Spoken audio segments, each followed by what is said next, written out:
Nagpapatuloy ang paglalakbay ni Rudess sa ikalawang bahagi ng kwento, nagsisimula ang ikatlong bahagi kaagad pagkatapos nilang mag-overnight ni Ares. Sa ilalim ng kumot, si Rudess ay bahagyang natutulog pa, nakangiti habang bumubulong sa kanyang mga panaginip.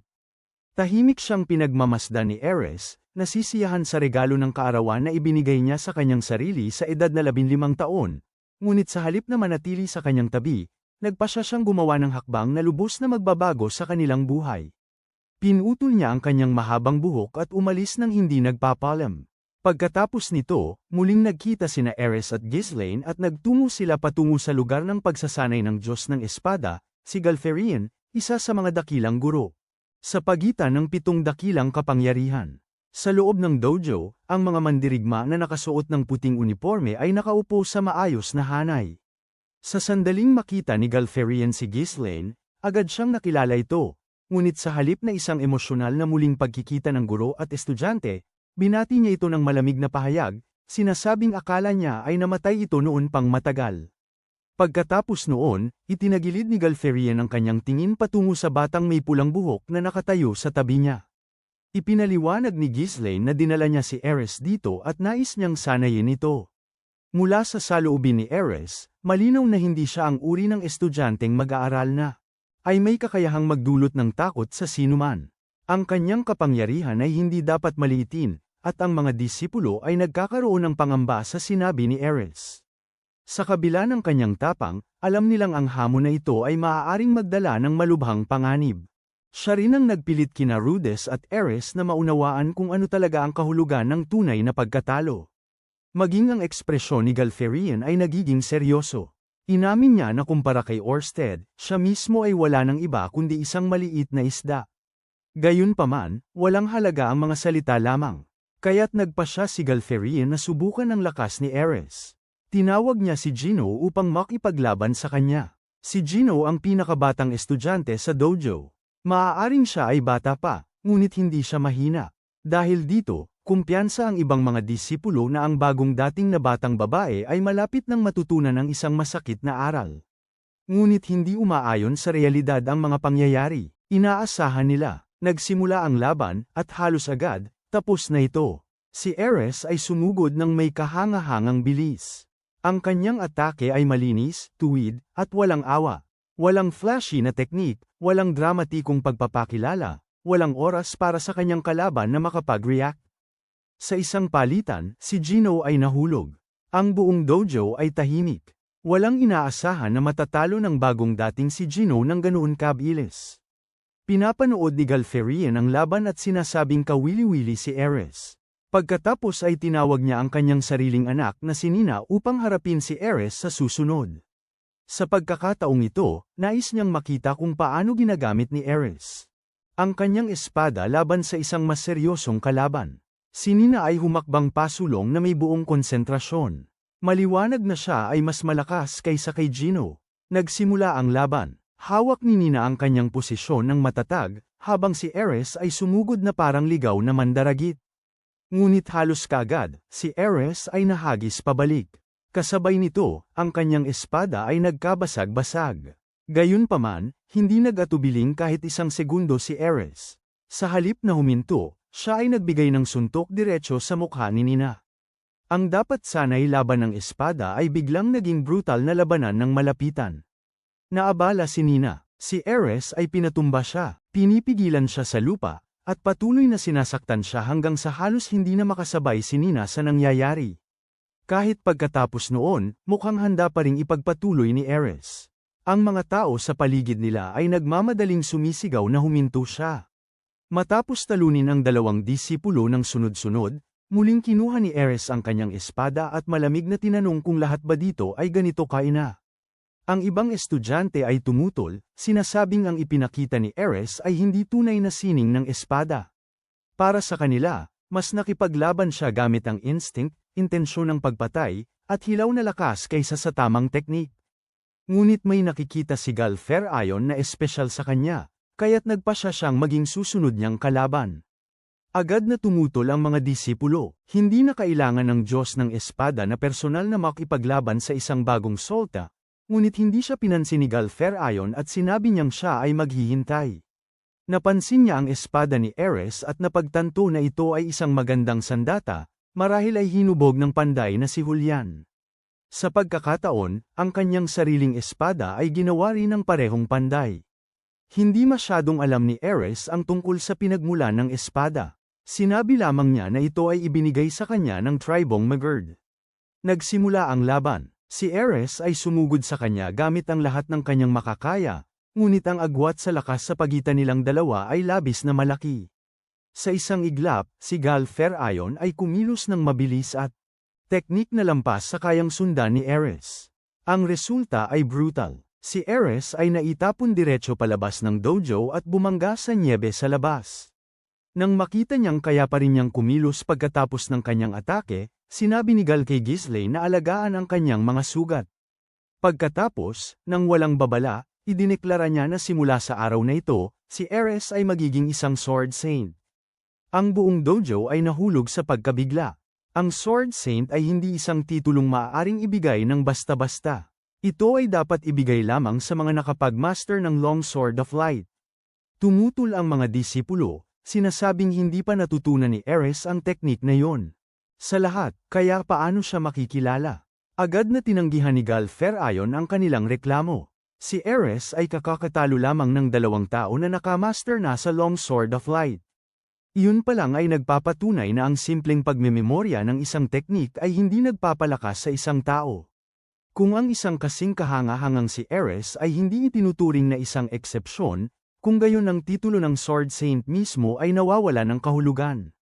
Mula sa sandaling ito, ang batang babae na dati nang walang kapangyarihan sa harap ng Diyos Dragon na si Orsted ay opisyal nang pumasok sa landas ng malupit na pagsasanay sa ilalim ng Diyos ng Espada.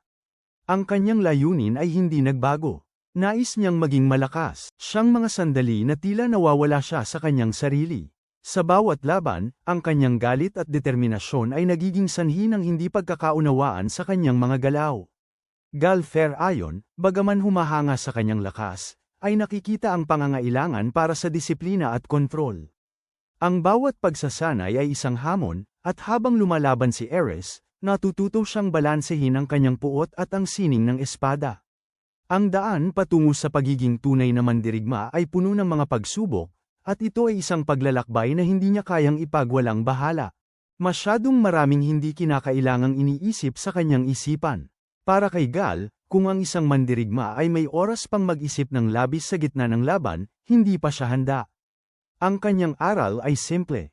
Kapag ang isang mandirigma ay hamampes, ang pagsalakay ay dapat naganap. Walang pag-aalinlangan, walang labis na pag-iisip, walang panloob na debate habang ang talam ay gumagalaw na. Pagkatapos, itinuturo ni Gal kay Ares ang isang prinsipyo. I-swing ang espada nang walang hindi kinakailangang iniisip. Kapag siya ay sobrang pagod na upang hamampes, dapat siyang umupo at magnilay-nilay. Kapag siya ay sobrang pagod na sa pag-iisip, dapat siyang tumayo at hamampes muli. Sa ibang salita, mula sa puntong ito, ang buhay ni Ares ay umiikot sa isang simpleng siklo. Swing, bumagsak, mag-isip, at pagkatapos ay swing muli. Matapos ang pagsasanay, nagsimulang pag-usapan ng mga disipulo sa dojo si Ares. Ang ilan ay umamin na siya ay malakas sa laban, ngunit iniisip pa rin nilang masyado itong marahas. Para sa kanila, mukhang mas katulad ito ng laban sa kalye kaysa tamang pagsasanay sa espada. Kabilang dito si Nina, ang dalagang may asul na buhok na tinalo ni Ares kanina. Bagaman sinusubukan ni Nina na magpakakalmado, iginiit niya na kung ito ay tunay na laban ng espada, maaaring hindi sila natalo kay Ares. Nakatayo sa tabi ni Nina si Gino, ang pinakabatang estudyante. Siya ay mahinahon at medyo mahiyain. Pinipilit ni Nina si Gino na magsalita kay Ares, ngunit sa halip na hamanin siya, tinanong niya lamang kung nais ba niyang makitraining sa kanila paminsan-minsan. Hindi tulad ng ilan sa iba, tila hindi naman nakakaaway si Gino. Pagkatapos noon, umalis si Ares at nagsimulang mag-ensayo mag-isa sa labas. Sa nagyayelong nyebe, paulit-ulit niyang iniswing ang kanyang mabigat na baluktot na espada. Habang siya ay nag-eensayo, lalo niyang napagtatanto na ang tamang pag-swing ng espada ay mas mahirap kaysa sa hitsura nito. Sa isip ni Ares, unti-unting lumilitaw ang mga imahe ng mga taong mas malakas kaysa sa kanya. Una, naghihirap na katawan ay nagiging pagod, patuloy pa rin si Ares sa kanyang pagsasanay. Sa bawat hakbang at bawat suntok, pinipilit niyang lampasan ang kanyang mga limitasyon. Ang mga alaala ng kanyang mga nakalipas na laban at ang mga kalaban na kanyang hinarap ay nagbibigay sa kanya ng inspirasyon. Sa kabila ng lahat ng hirap, hindi siya sumusuko. Alam niyang kailangan niyang maging mas malakas upang makamit ang kanyang layunin. Ang mga kamay niya ay pumutok, napunit, at puno ng sugat, patuloy pa rin siyang umiikot ng kanyang espada. Minsan, si Ares ay umuupo ng mag-isa at iniisip ang mga galaw ni Galfarion. Tinutukso niya ang sarili kung ano talaga ang hitsura ng suntok ng Diyos ng espada.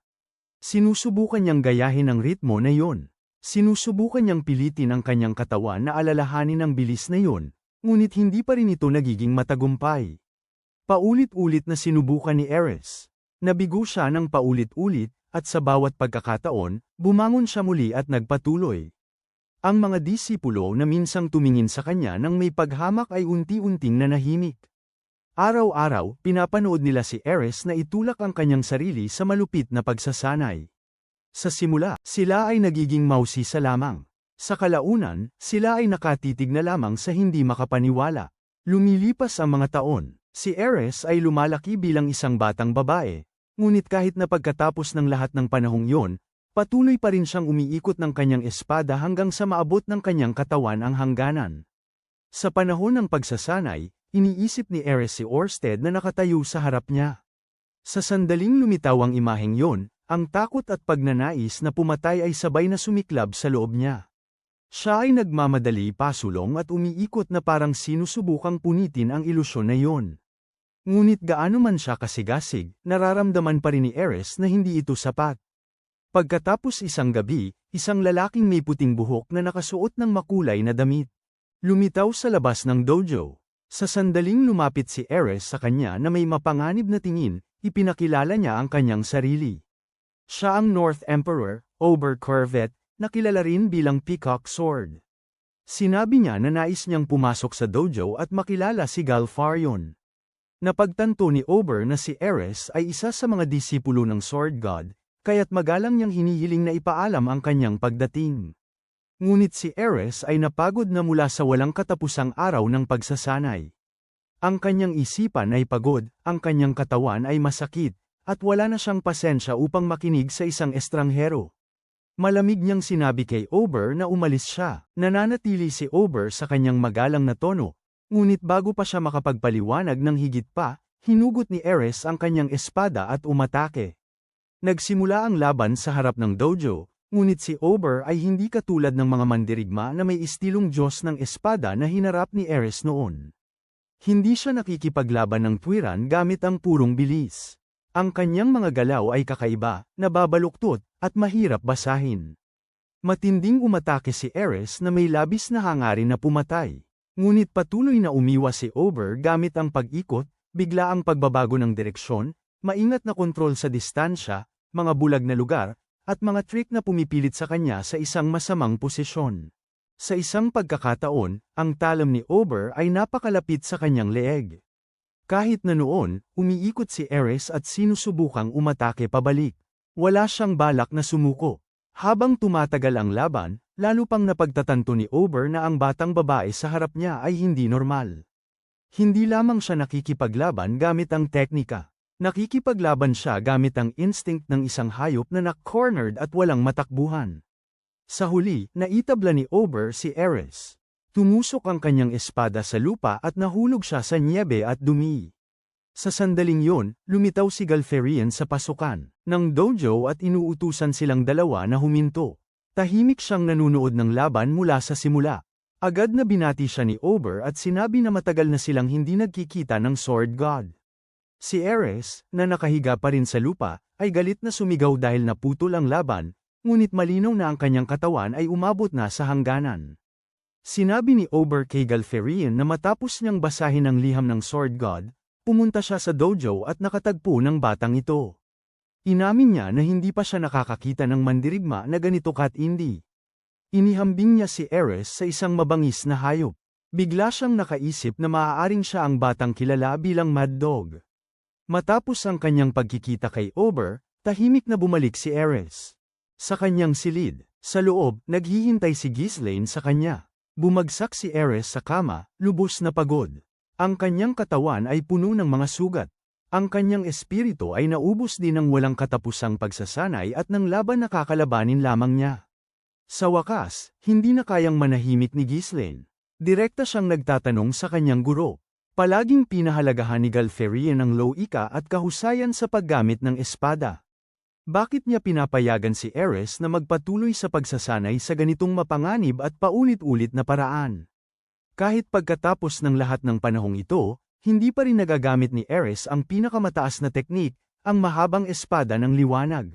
Ngunit hindi nagagalit si Galferian. Sa halip, itinuturo niya ang kanyang espada kay Ghislaine at ipinaliliwanag ang kanyang layunin. Ang tinuturo niya kay Ares ay hindi isang tiyak na teknik. Tinuturuan niya siya kung paano mag-ensayo. Inamin ni Galferian na si Ghislaine noon ay parang isang gutom na tigre, puno ng instinct, mabangis, at matalas.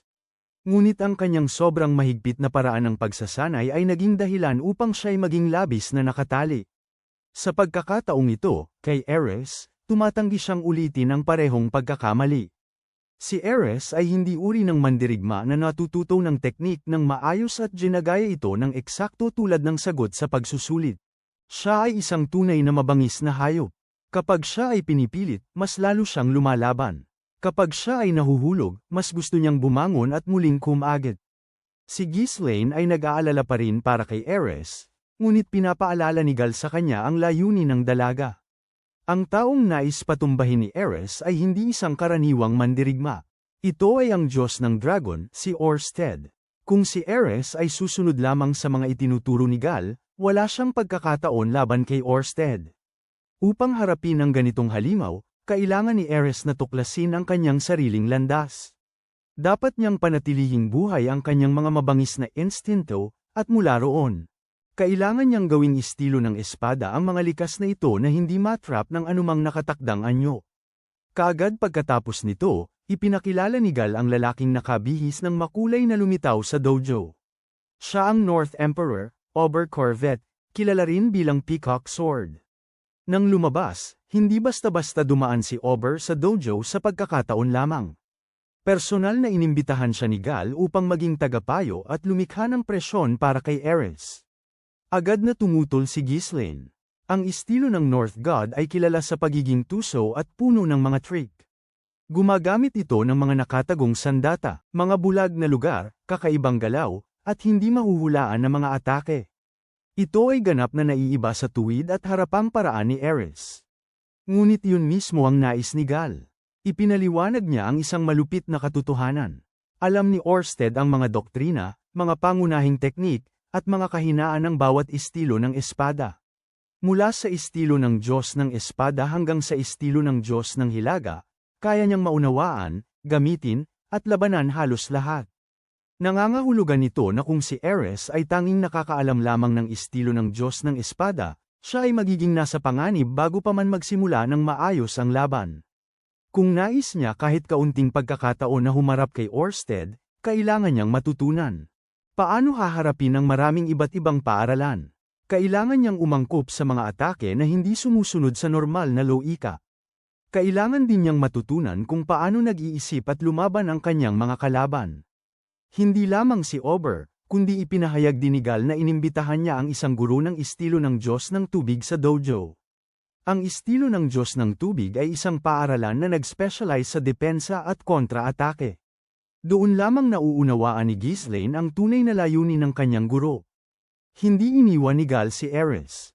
Itinutulak niya siya sa pinakamahirap na kapaligiran upang siya ay makapag-isa at lumago. Pagkatapos nito, ang pagsasanay na laban sa pagitan nina Ares at nagsimula si North Emperor Ober sa harap ng maraming disipulo. Hawak ni Ares ang dalawang kahoy na espada at sumugod na may karaniwang nakakabiglang intensyon ng pagpatay. Ngunit sa kanyang akrobatikong galaw, kakaibang anggulo ng atake, at hindi mahulaan na estilo sa laban, madali niyang naipapara ang mga atake ni Ares at pinipilit itong mapatamba sa sahig. Kahit noon, hindi nagpatinag si Ares. Humihingal siya, natutulak pabalik, ngunit sa kanyang isipan, isang kaisipan lamang ang nananatili. Kailangan niyang maging mas malakas, sapat na malakas upang makasama si Rudess.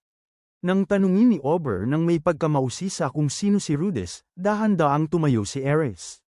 Matulis ang kanyang mga mata, ngunit punong-puno ng pagmamalaki. Pagkatapos ay sumagot siya ay isang mandirigma, at si Rudess ay isang salamangkero. Ang isang pangungusap na yun ay nagpapakita ng tunay na puwersang nagtutulak kay Ares pasulong. Nag-eehersisyo siya dahil nais niyang makasama si Rudess balang araw. Nais niyang protektahan siya. Ayaw niyang manatiling walang kapangyarihan habang pinapanood siyang talunin muli ni Orsted. Ang pag-ibig, pagkahumaling, at determinasyon ay sabay-sabay na sumabog sa kanyang loob. Umuungal si Ares. Isang pulang aura ng labanan ang sumiklab sa paligid ng kanyang katawan. Pagkatapos, sa susunod na sandali, siya ay tumalon pasulong sa bilis ng liwanag.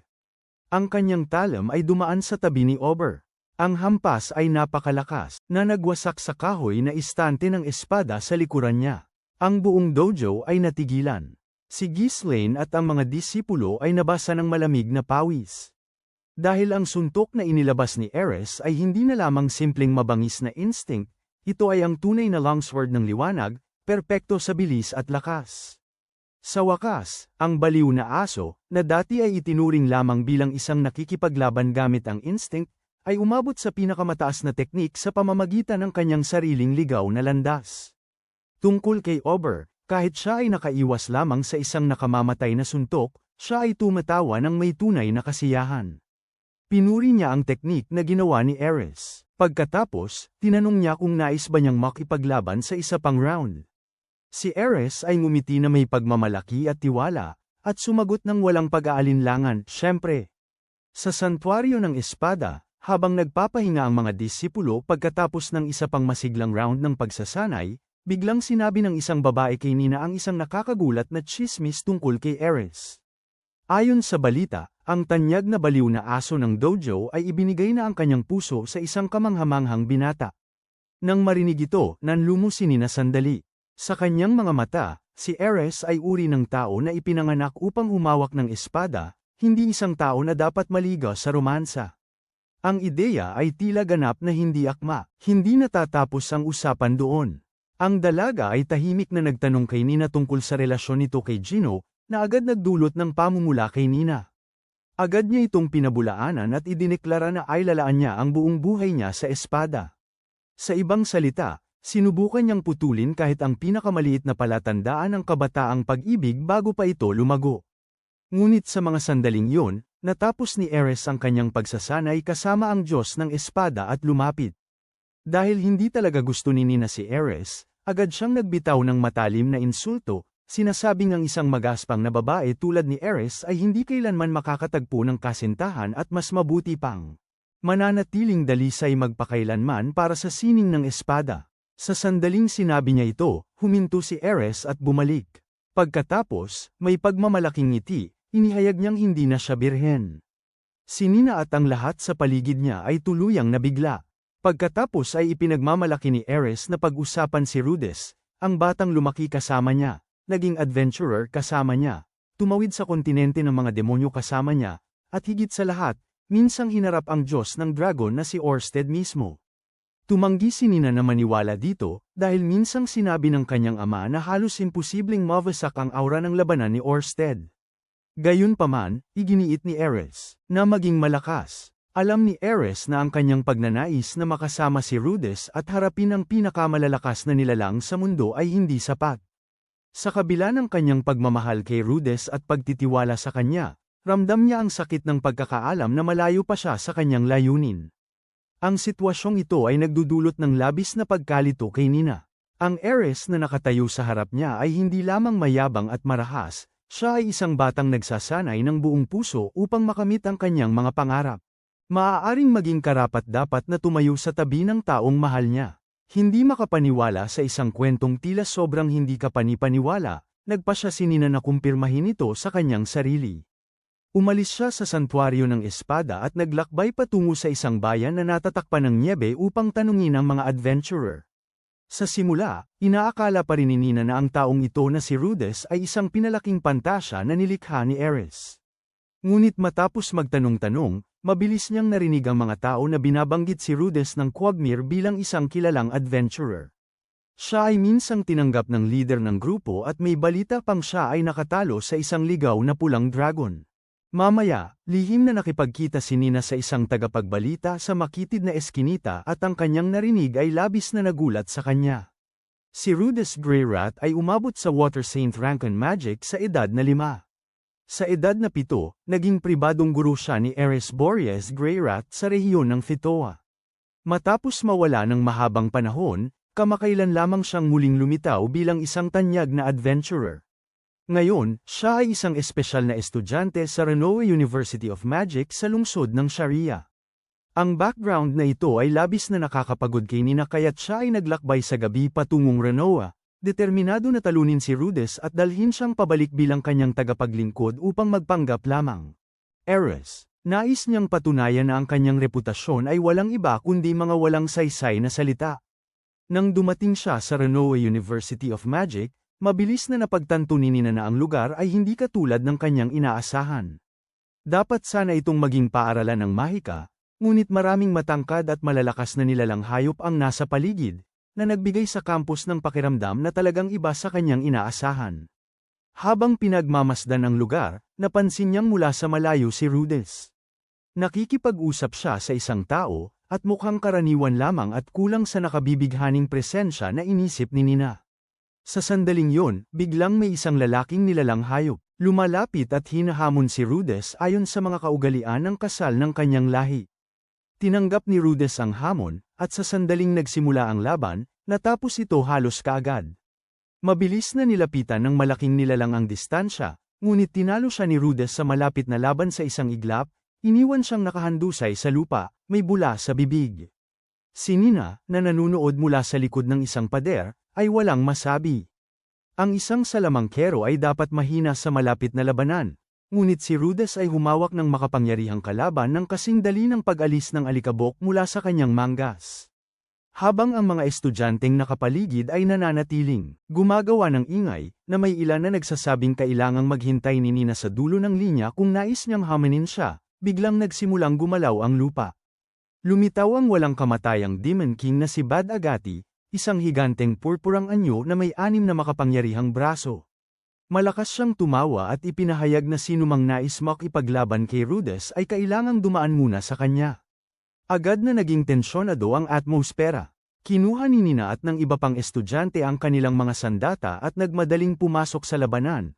Ngunit hindi nagtagal ay nakahiga silang lahat sa damuhan, ganap na talo. Pinilit ni Nina ang kanyang sarili na bumangon sa sakit at tumingin ng diretso. Kung saan si Rudess ay humahakbang pasulong upang harapin si Bad Agati ng direkta. Sa sandaling yun, itinaas ni Rudess ang kanyang mahika na guwantes, naghahanda upang maglabas ng isang makapangyarihang spell, habang patuloy na nagtatawa si Bad Agati nang may pagmamalaki at hinahamon siyang umatake. Pagkatapos, isang napakalaking pagsabog ang sumabog. Ang alikabok at usok ay umakyat sa buong larangan ng labanan, tinatakpan ang lahat at binubuksan ang tunay na salpukan sa pagitan ni Rudess at ng walang kamatayang hari ng demonyo. Matapos ang nakakatakot na pagsabog sa Renoir University of Magic, dahan-daang Nagel ilinaw ang usok at ang tanawin sa harap ni Nina ay nag-iwan sa kanya na nakatigil sa lugar. Ang walang kamatayang demonyo, si Haring Bad Agati, ang parehong nilalang nakakabagsak lamang ng isang grupo ng mga estudyante ng madali, ay tinamaan ng diretso sa pader ng akademya ng isa sa mga spell ni Rudess. Habang pinapanood ni Nina si Rudess na kalmadong ibinababa ang kanyang tungkod, halos hindi siya makapaniwala sa kanyang nakikita. Ang taong nasa harap niya ay hindi na lamang isang mahika na may kahangahangang reputasyon. Siya ay isang tunay na halimaw, nakadiskubre bilang isang espesyal na estudyante. Sa sandaling yun, sa wakas ay nauunawaan ni Nina kung bakit labis na nahuhumaling si Ares sa pagnanais na maging mas malakas. Iniisip niya, nais ni Ares na tumayo sa tabi ng isang katulad nito. Ang nag-iisang kaisipang yun ay sapat na, upang durugin ang bawat pagdududa na mayroon siya. Hanggang ngayon, inisip ni Nina na nagmamalabis si Ares dahil siya ay umiibig, ngunit matapos makita si Rudess na talunin si Bad Agati sa kanyang sariling mga mata, wala na siyang dahilan upang itanggi ito. Ang taong sinusubukang abutin ni Ares ay talagang umiiral sa isang antas na higit pa sa karaniwang tao. Nang gabing yun, sa daan pabalik sa santuaryo ng espada, nakaupo si Nina ng mag-isa sa tabi ng apoy sa nyebe, nakatingin sa kanyang sariling refleksyon sa talam ng kanyang espada. Nagsimula ang paglalakbay na ito sa pagdududa at kompetisyon, ngunit ngayon, habang siya ay bumabalik, tanging isang mabigat na pakiramdam ang natitira sa kanya. Nakita na niya ang lakas ni Rudess, at sa wakas ay naunawaan niya kung bakit nag-eensayo si Ares na parang hindi siya nagpapahinga. Nang dumating si Nina sa dojo sa hating gabi, tahimik niyang nakita si Ares na patuloy na humahampas ng espada sa bakuran. Bawat hampas ay puno ng determinasyon, tila hindi kailanman pinayagan ni Ares ang kanyang sarili na huminto. Kinabukasan, tumanggap ang santuaryo ng espada ng isang napaka-espesyal na bisita, si Rita Rhea, ang lider ng estilo ng Diyos ng Tubig, kasama ang isang batang babaeng disipulo. Sa sandaling magkita sila, hindi nag-aksaya si Galfario ng panahon sa magalang na mga formalidad. At tuwirang nagtatanong kung bakit siya narito. Tumawa si Rita at sinabi na dahil talagang ibinaba ni Gal ang kanyang ulo upang humingi ng tulong, naging mausisa siya kung sino ang nais niyang ipagturo sa kanya. Ang atmosfera sa pagitan ng dalawang guro ay tila mga matagal ng kakilala na muling nagkikita, kung saan bawat magalang na salita ay may nakatagong pangil. Pagkatapos nito, tinawag sina Nina at Ares sa pangunahing bulwagan. Agad na lumuhad si Nina bilang paggalang sa Diyos ng Tubig, habang nananatiling nakatayo si Ares na nakakandong ang mga braso, walang pakialam sa seremonya. Mabilis na sinabi ni Nina kay Ares na lumuhad, at ipinakilala ni Galfarion. Ang babae sa kanilang harapan ay si Rita Rhea, ang pinuno ng estilo ng Diyos ng Tubig. Sa sandaling makita ni Rita si Ares, napagtanto niyang ang batang ito ay mas katulad ng isang ligaw na hayop kaysa sa isang karaniwang estudyante. Direkta niyang sinabi na si Ares ay ganap na hindi angkop para sa estilo ng Diyos ng Tubig. Pagkatapos ay tinanong niya si Gal kung sino talaga ang inaasahan niyang labanan ng batang ito. Sumagot si Gal na may seryosong ekspresyon, nais ni Ares na talunin ang Diyos ng Dragon na si Orsted. Sa sandaling nabanggit ang pangalang yon, kahit ang mga mata ni Rita ay lumaki sa pagkabigla. Si Orsted ay hindi uri ng kalaban na basta-basta lang binabanggit bilang personal na layunin. Siya ay isang nilalang na nakakatakot sapat upang ay hindi nagpatinag. Sa halip, siya ay mabilis na umikot at iniiwasan ang atake ni Ares. Ang kanyang mga galaw ay maayos at puno ng tiwala, tila alam niya ang bawat hakbang na gagawin ng kanyang kalaban. Habang patuloy na lumalaban si Ares, napansin ni Isolde ang kanyang determinasyon at lakas. Ngunit sa kabila ng lahat, alam niyang kailangan niyang maging maingat, ang laban na ito ay hindi basta-basta. Gumagalaw ng magaan, gamit ang depensibong at kontra-ataking estilo ng Diyos ng Tubig upang ganap na maiwasan ang atake. Nawala ng momentum si Ares at tumama ng diretso sa istante ng espada sa likuran niya. Ang pagbagsak na iyon ay nag-iwan kay Nina na naguguluhan. Isang tao tulad ni Ares, na palaging nangingibabaw sa kanyang mga kalaban sa pamamagitan ng intensyon ng pagpatay at bilis, ay madaling napatigil.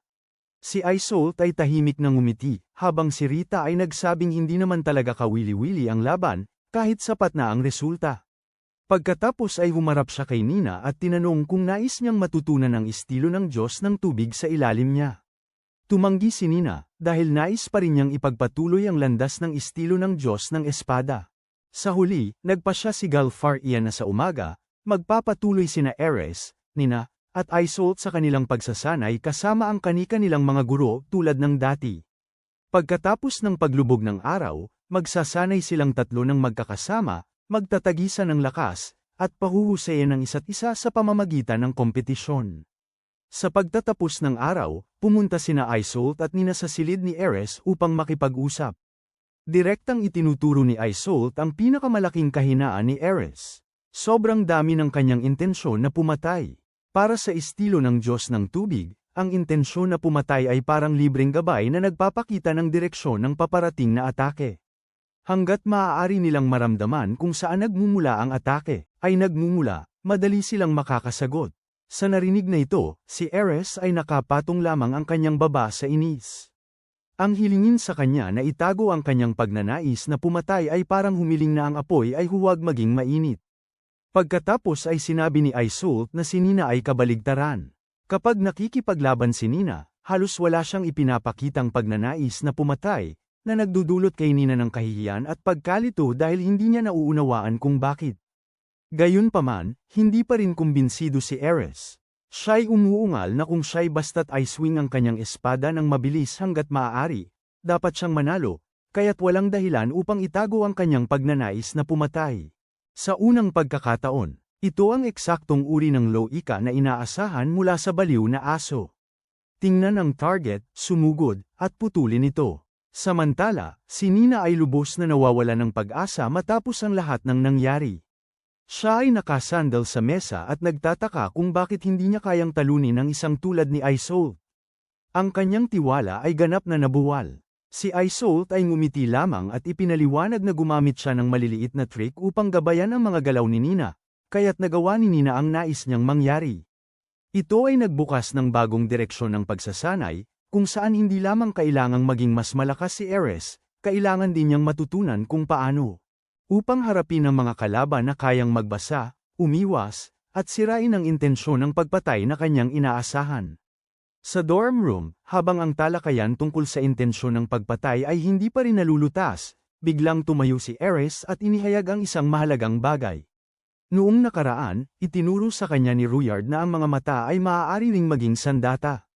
Kung gagamitin ng tama, maaaring linlangin ng isang mandirigma ang kalaban, pinipilit silang umatake ng mas maaga o mas huli ayon sa ritmo na nais ng mandirigma. Nang marinig ito, agad na naunawaan ni Isolde ang issue. Sa kanilang laban kanina, sinadyang subukan ni Ares na akitin siya gamit ang kanyang mga mata.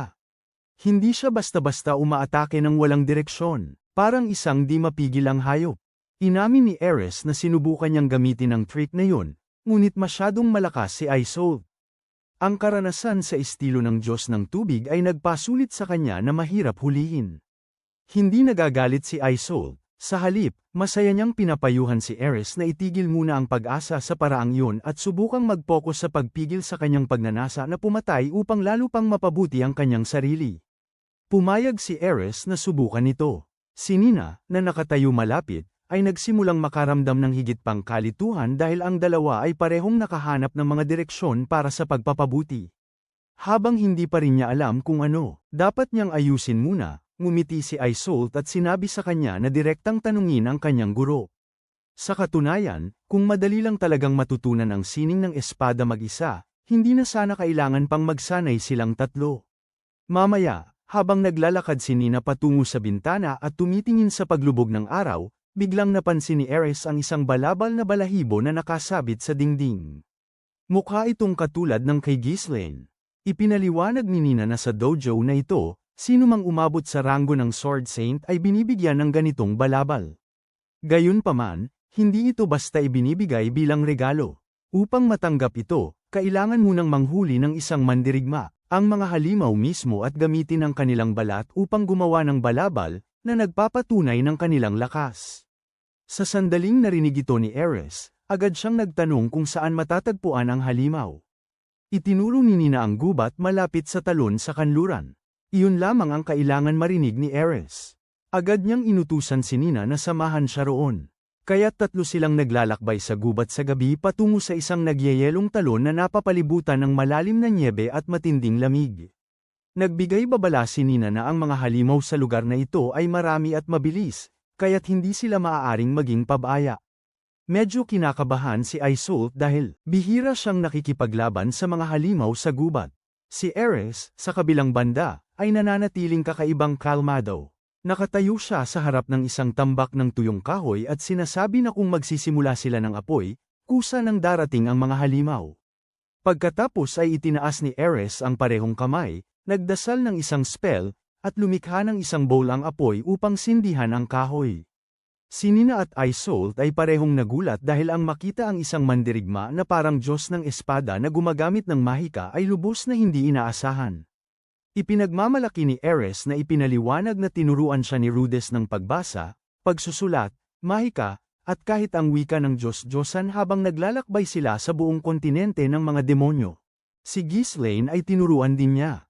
Sa ilang salita, maliwanag kung gaano kalalim ang naging impluwensya ni Rudess sa paglalakbay ni Ares. Hindi nagtagal, nagsimulang lumitaw ang masamang intensyon ng mga halimaw. Ang mga puting lobo na may pulang mata at mahahabang pangil ay sumulpot mula sa dilim at pumalibot sa grupo. Si Ares ang unang sumugod. Sa kasabikan, siya ay tumalon sa hangin at nagbigay ng isang makapangyarihang hampas, agad na tinalo ang unang lobo. Sina Nina at Isolde ay humugat din ng kanilang mga espada at nakisali sa laban. Ang isa ay gumagamit ng mabilis na galaw, habang ang isa naman ay may maayos na depensa at counterattack, at ang tatlo. Iba't ibang estilo ang nagsimulang kumilos ng magkasama sa parehong ritmo. Ang pangangaso ay mabilis na umabot sa rurok nito habang par-ami ng par-ami ang mga lobo na lumalabas.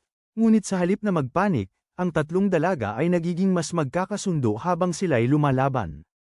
Si Isolde ay ngumiti habang kalmado niyang hinaharap ang mga halimaw na humahabol sa kanya.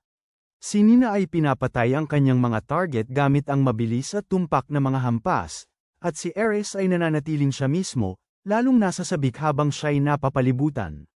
Sa wakas, siya'y tumalon mula sa nagyayelong bangin at sumugod ng may nakapanghihigit na lakas, lumilikha ng pagsabog ng liwanag, nyabe, at nabasag na yelo na. Nawawasak ang natitirang mga halimaw sa isang kahangahangang atake. Kinabukasan ng umaga, habang sila ay bumabalik sa dojo sa ilalim ng liwanag ng bukang liwayway, masayang inamin ni Isolde na ito ang unang pagkakataon na nakaramdam siya ng ganitong kasiyahan, nagsasanay, natututo at nanganghuli ng mga halimaw kasama ang mga kaibigang malapit sa kanyang antas. Pagbalik nila sa pasilyo, parehong napagtanto ni Nina at Isolde na malinaw silang umunlad sa mga paulit-ulit na laban na ito. Si Ares, gayunpaman, ay nananatiling tapat sa kanyang karaniwang estilo at hindi masyadong nagsasalita. Bago umalis, humarap siya kay Isolde at nagpahayag na sa susunod na pagkakataon. Tiyaga, sa itaas, tumatawa si Obert Corvette at nagsasabi na tila pantay-pantay na ang tatlo sa kanilang laban. Sumasang-ayon si Rita, sinasabing ang pagkapanalo kahit isang round mula sa tatlo ay malaking hakbang na. Ngumiti si Ghislaine ng tahimik na kasiyahan dahil sa wakas ay nauunawaan niya ang layunin ni Galfarion. Hindi lamang siya nagtuturo kay Ares sa pamamagitan ng espada. Inilagay niya siya sa isang kapaligiran na puno ng mga kalaban na magpupuwersa sa kanya upang umunlad ng mag-isa. Habang naglalakad si Ares sa pasilyo, biglang tinawag siya ni Nina at tinanong kung nais niyang malaman kung paano huminto sa sobrang paglabas ng intensyon ng pagpatay. Agad na humingi ng sagot si Ares. Nagbigay si Nina ng isang nakakagulat na simpleng payo.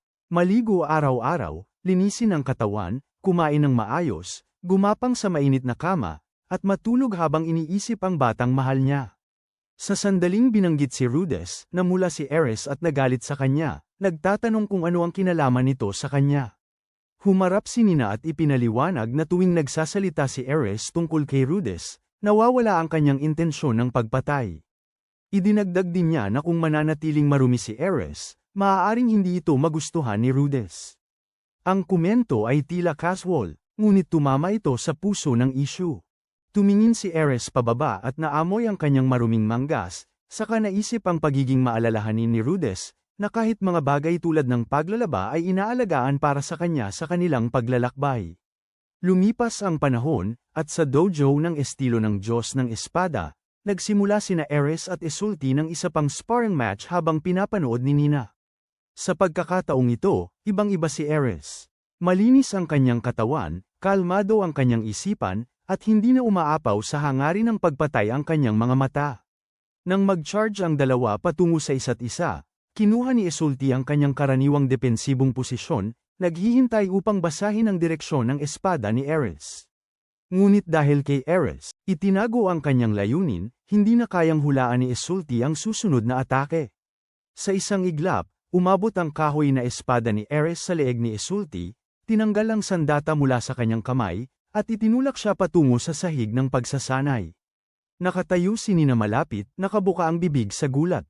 Dahan-daang ibinaba ni Ares ang kanyang espada, piniga ang kanyang kamao, at ngumiti ng mas maliwanag kaysa dati.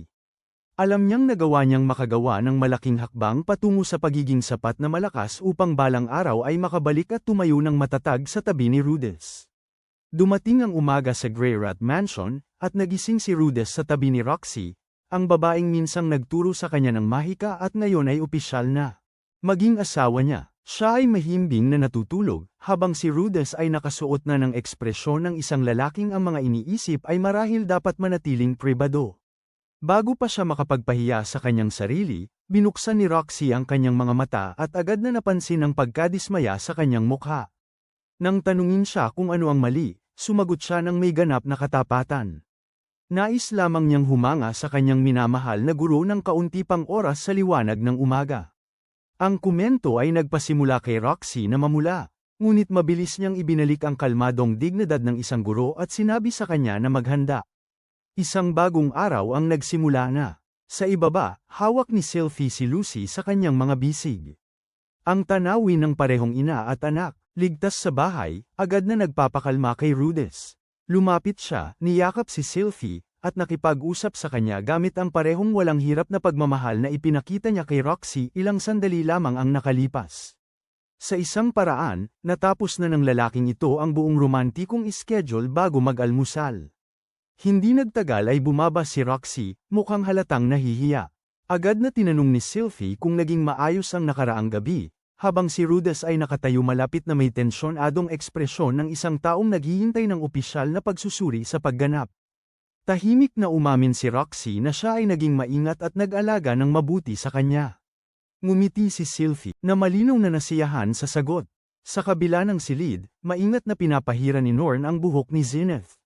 Ipinaliwanag niya na nakalikom siya ng higit pang mga kwento tungkol kay Roger, umaasang magagamit ang mga ito sa librong balak isulat ni Rudess tungkol sa Super Tribe.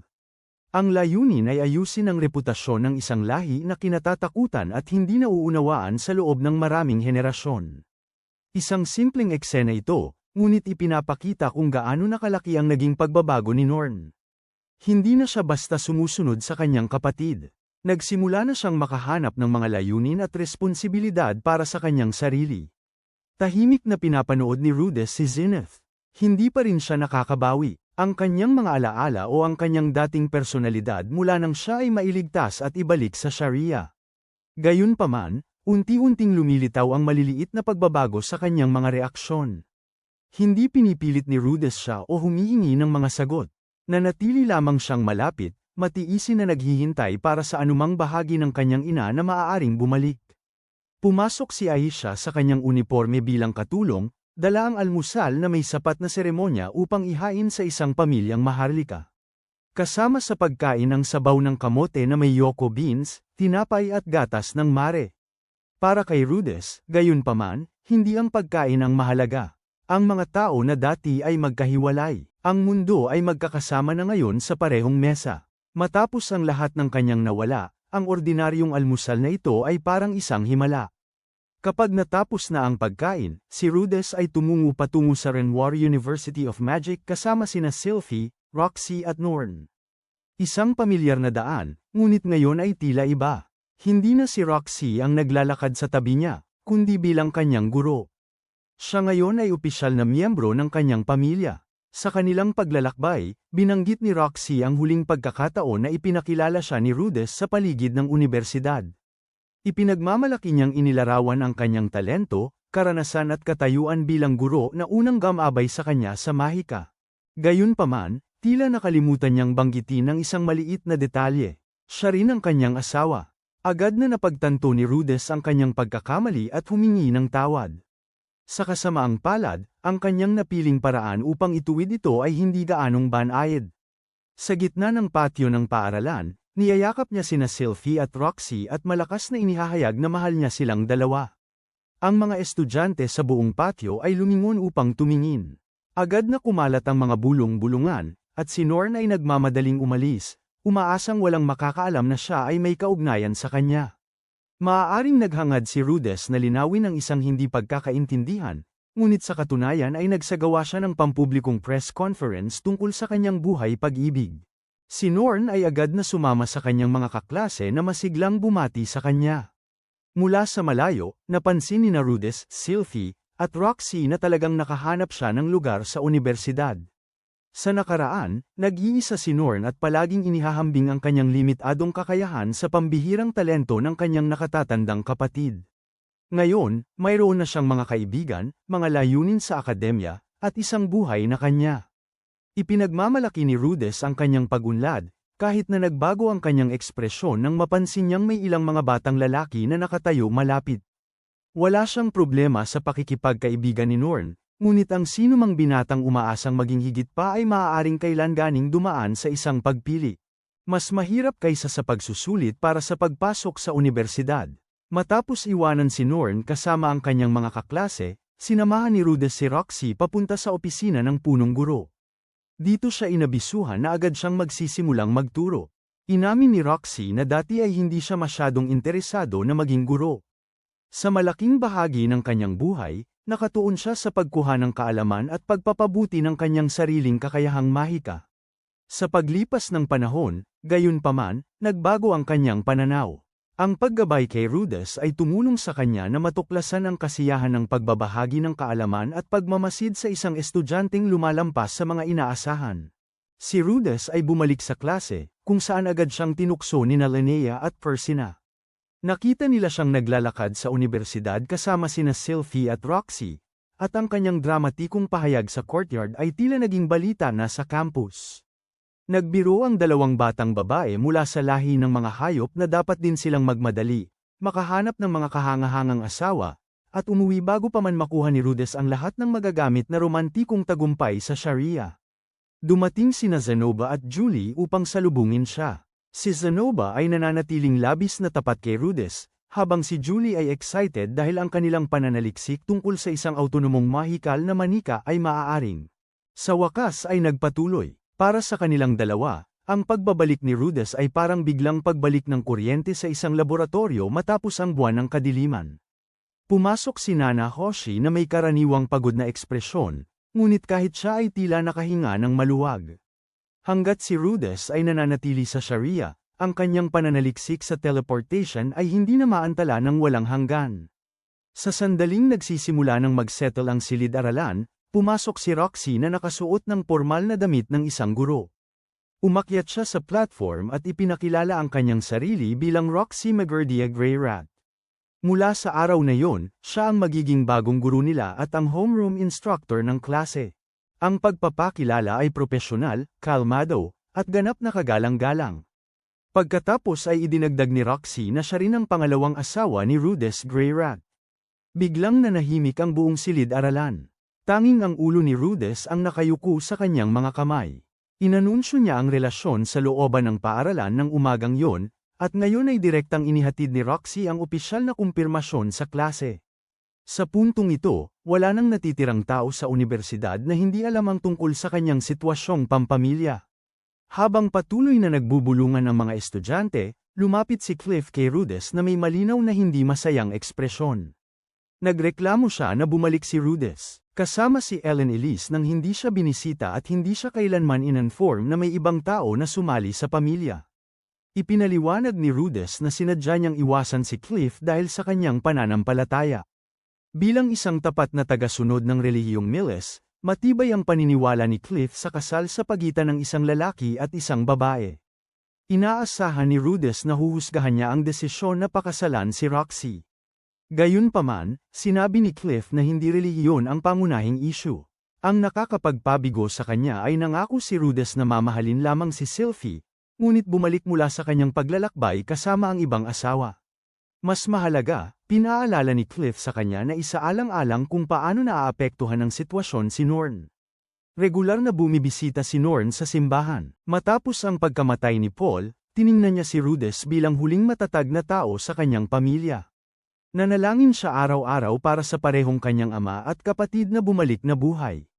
Hinangaan din niya ang mapayapang tahanan na nilikha ni Rudess kasama si Sylphie at umaasa siyang balang araw ay makabuo ng katulad nito.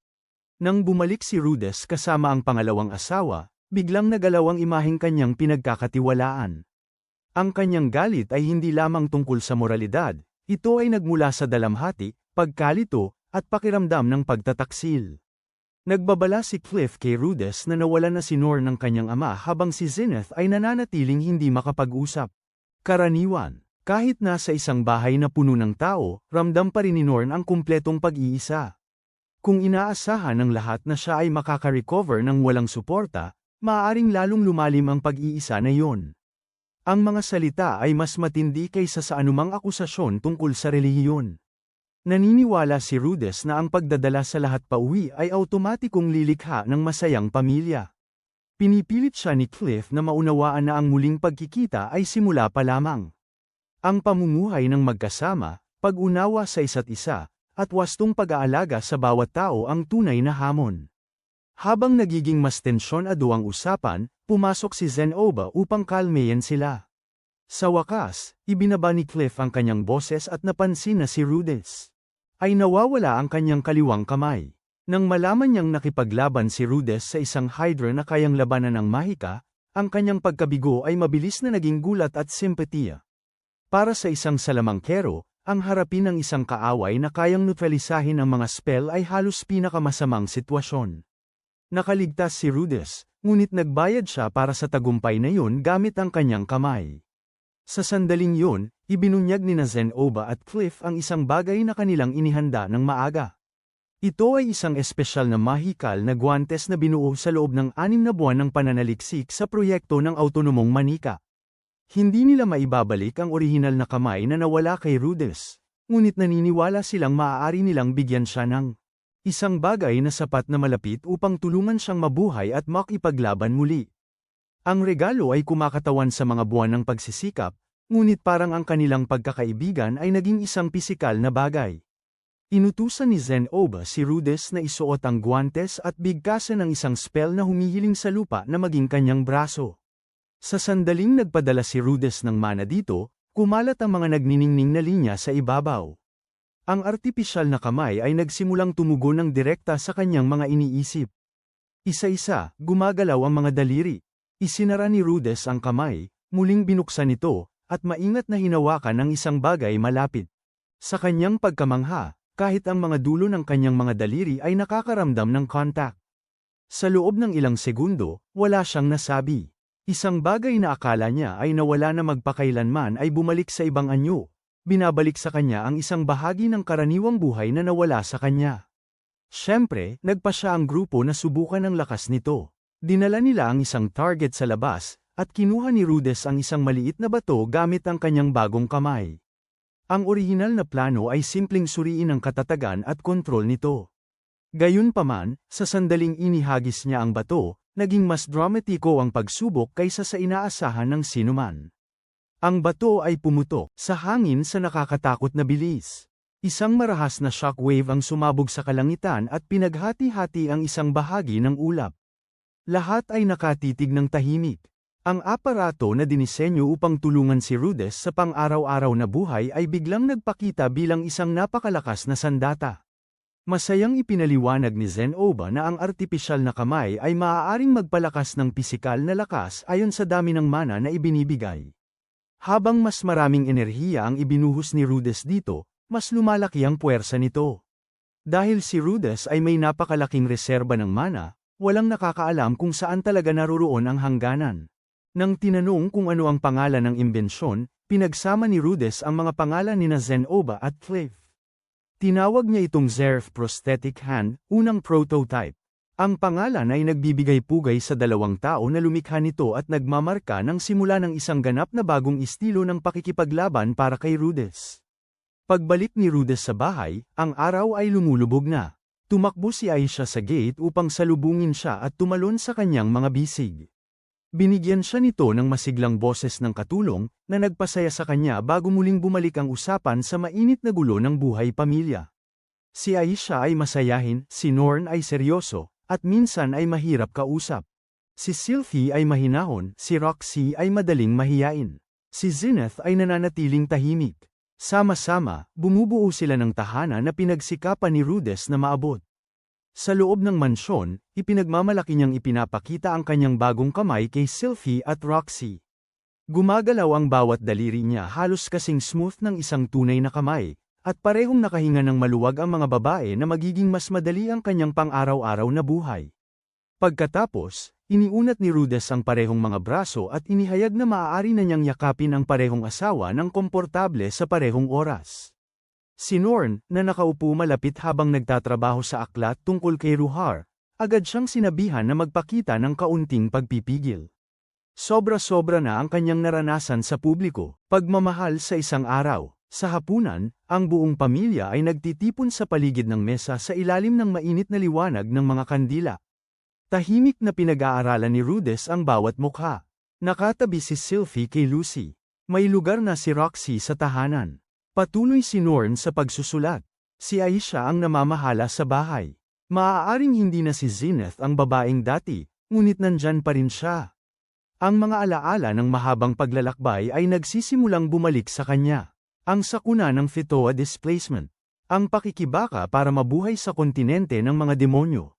Ang kanyang mga paglalakbay kasama sina Ares at Ruhar. Ang kanyang pagkatalo kay Orsted. Ang masakit na paghihiwalay kay Ares. Ang kanyang muling pagkikita kay Sylvie sa universidad. Ang kanilang kasal. Ang pagsilang ni Lucy. Ang ekspedisyon upang iligtas si Zenith. Ang muling pagkakita kay Roxy sa labirinto. At sa wakas, ang kamatayan ni Paul. Bawat sandali ng kaligayahan ay may kapalit na presyo. Ang artipisyal na kamay sa kanyang braso ay patunay na ang kapayapaan ay hindi ibinigay sa kanya ng libre. Gayunpaman, tumanggi si Rudess na hayaan ang nakaraan na hilahin siya sa kawalang pag-asa. Sa halip, tinitingnan niya ang mga tao na nananatili. Nagpasya siyang pahalagahan ang mga ordinaryong araw na ito. Magbibigay siya ng higit na pansin kay Norn, maglalaan ng mas maraming oras kasama si Zenith, susuportahan sina Sylvie at Roxy.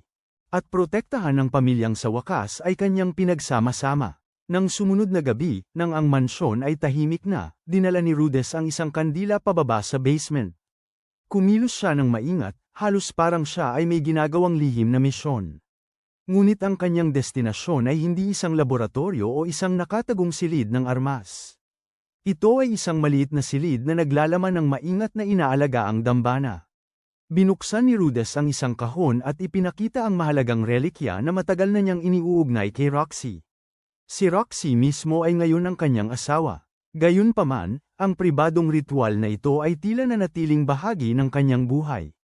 Siya ay lumuhad at nag-alay ng taos-pusong panalangin bago ang pamilyar na alaala. Maaaring mukhang katawa-tawa ito sa iba, ngunit tinatreto ito ni Rudess ng may buong seryosong pagtingin. Matagal bago naging asawa niya si Roxy, siya ang taong nagbago ng kanyang buhay. Tinulungan siya nitong mapagtagumpayan ang kanyang takot sa labas ng mundo at binigyan siya ng lakas ng loob upang muling magsimula sa buhay. Nakatayo sa tahimik na silid sa ilalim ng mansyon, sa wakas ay napagtanto ni Rudess na talagang bumalik na siya sa pang-araw-araw na buhay. Siyempre, ang kanyang bersyon ng pang-araw-araw na buhay ay kinabibilangan ng pagpasok sa isang mahiwagang unibersidad, pagtanggap ng artipisyal na braso na kayang magpalipad ng mga bato sa mga ulap, pamumuhay kasama ang dalawang asawa, at pagsamba sa isang misteryosong relikya sa basement. Para kay Rudess Greyroth, tila ito ay itinuturing na kapayapaan.